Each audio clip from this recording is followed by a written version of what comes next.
Hi all, നമ്മൾ factors affecting ലേണിംഗിൽ already 4 factors പഠിച്ചിട്ടുള്ളതാണ്. ഇന്നത്തെ ക്ലാസ്സിൽ നമുക്ക് അടുത്ത 2 ഫാക്ടേഴ്സാണ് ഡിസ്കസ് ചെയ്യാനായിട്ട് പോകുന്നത്.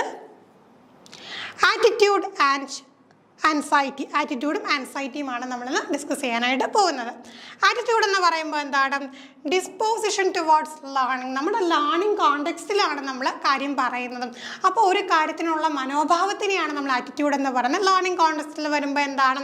ഡിസ്പോസിഷൻ ടുവേർഡ്സ് ലേണിംഗ്, പഠനത്തിനോടുള്ള ആ ഒരു മനോഭാവം. അപ്പോൾ മനസ്സിലാക്കാം, അത് തന്നെ 2 വിധത്തിലുണ്ട്. പോസിറ്റീവും ഉണ്ട്, നെഗറ്റീവും ഉണ്ട്. അപ്പോൾ പോസിറ്റീവ് ആറ്റിറ്റ്യൂഡാണ് നമുക്ക് എന്ത് വേണ്ടത്? പഠനത്തിനോട് വേണ്ടത്. പോസിറ്റീവ് ആറ്റിറ്റ്യൂഡ് എന്ന് പറഞ്ഞു കഴിഞ്ഞാൽ എന്താണ്?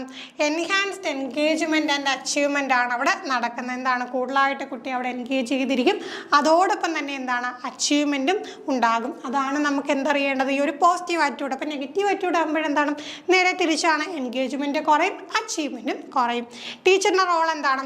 Supportive and encouraging class room atmosphere provide ചെയ്യുക. ഈ കുട്ടിക്ക് എന്താണ്? പഠനത്തിനോട് നല്ല പോസിറ്റീവ് ആറ്റിറ്റ്യൂഡ് ഉണ്ടാകാനായിട്ട് സപ്പോർട്ട് ചെയ്യുന്ന, സപ്പോർട്ടീവായിട്ടുള്ള, എൻകറേജിങ് ആയിട്ടുള്ള ക്ലാസ് റൂം അറ്റ്മോസ്ഫിയർ പ്രൊവൈഡ് ചെയ്യുക എന്നതാണ്. അടുത്തത് ആൻസൈറ്റിയാണ്. എന്താണ് ഈ ആൻസൈറ്റി എന്ന് പറയുന്നത്? ഉത്കണ്ഠ എന്നൊക്കെ നമ്മൾ പറയുമല്ലേ. Feelings of worry or fear impacting concentration. അപ്പം നമുക്ക് ലേണിങ്ങിലോട്ട് വരുന്ന സമയത്ത് എന്താണ്? നമുക്കാണ് ഒരു വറി, ഒരു പേടി, ഒരു ഭയമൊക്കെയാണ് എന്താണ് ഇങ്ങനെ കോൺസെൻട്രേറ്റ് ചെയ്യുന്നതിനെ ഇമ്പാക്റ്റ് ചെയ്യുന്ന തരത്തിലുള്ള ആ ഒരു കാര്യത്തിനെയാണ് നമ്മൾ ആൻസൈറ്റി എന്ന് പറയുന്നത്. അപ്പോൾ ഹൈ ആൻസൈറ്റി, ഇപ്പോൾ ആൻസൈറ്റിയിൽ തന്നെ 2 കാര്യങ്ങൾ നമ്മൾ അറിഞ്ഞിടണം. ഹൈ ആൻസൈറ്റി ആണെങ്കിൽ ഭയങ്കരമായിട്ടുള്ള ഉത്കണ്ഠയാണെങ്കിൽ എന്താണ്? എംപയർഡ് പെർഫോമൻസ് ആണ് അല്ലേ. അവിടെ ഒരിക്കലും എന്താണ്? നല്ല രീതിയിൽ പെർഫോം ചെയ്യാനായിട്ട് സാധിക്കില്ല. ആ പെർഫോമൻസിനെ നെഗറ്റീവായിട്ടത് ബാധിക്കും. എന്നാൽ ആൻസൈറ്റി ഒട്ടും ഇല്ലാത്ത അവസ്ഥ നല്ലതാണ്? ഒരിക്കലുമല്ല. കുറച്ചൊക്കെ എന്ത് വേണം? നമുക്കൊരു ഉത്കണ്ഠ വേണം അല്ലേ. അപ്പം മോഡറേറ്റ് ലെവലിൽ ആൻസൈറ്റി ഉണ്ടെങ്കിൽ എന്താണ്? Increased focus. ഇപ്പോൾ ഉദാഹരണത്തിന് പരീക്ഷ പരീക്ഷ അടുത്തെത്തിയിരിക്കുമ്പോൾ അത്ര എന്താണ് പ്രാധാന്യം കൊടുക്കാതെ ലാഘവത്തോടെ ഇരുന്ന് കഴിഞ്ഞു കഴിഞ്ഞാൽ എന്ത് സംഭവിക്കും? അവിടെ പഠനം നല്ല രീതിയിൽ നടക്കില്ല. പഠനം നല്ല രീതിയിൽ നടന്നില്ലെങ്കിൽ നല്ല റിസൾട്ടിലേക്ക് പോകില്ല.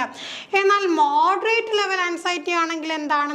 Increased focus. അപ്പം എന്താണ്? ചെറിയ ലെവലിൽ എൻ്റെ പരീക്ഷ അടുത്തെത്തി, എനിക്ക് പഠിക്കണം, മാർക്ക് വാങ്ങണം എന്നുള്ള ആ ഒരു ഉത്കണ്ഠ ചെറിയ തോതിലുണ്ടെങ്കിൽ തീർച്ചയായിട്ടും അത് നമ്മളെ നല്ല രീതിയിൽ ഹെൽപ്പ് ചെയ്യും. നമുക്ക് നല്ലൊരു ഫോക്കസ് കിട്ടാനായിട്ട് ഹെൽപ്പ് ചെയ്യും. ദെൻ ടീച്ചറിൻ്റെ റോൾ നോക്കിക്കഴിഞ്ഞാൽ create a low stress environment and teach coping strategies. അപ്പോൾ സ്ട്രെസ് കുറഞ്ഞ എൻവയോൺമെൻറ്റ് കൊടുക്കുക. അതോടൊപ്പം എന്താണ്? കോപ്പിംഗ് സ്ട്രാറ്റജീസ്, ഇതുമായിട്ട് എങ്ങനെ ഒത്തുപോകണം എന്നൊക്കെയുള്ള സ്ട്രാറ്റജീസ് പ്രൊവൈഡ് ചെയ്യുക. അപ്പോൾ നമ്മൾ already motivation, intelligence, interest, attention, attitude and anxiety ഇത്രയും കാര്യങ്ങൾ ഡിസ്കസ് ചെയ്തിട്ടുണ്ട്. ബാക്കിയുള്ള കാര്യങ്ങൾ നമുക്ക് അടുത്ത സെക്ഷൻസിലായിട്ട് ഡിസ്കസ് ചെയ്യാം. Thank you all.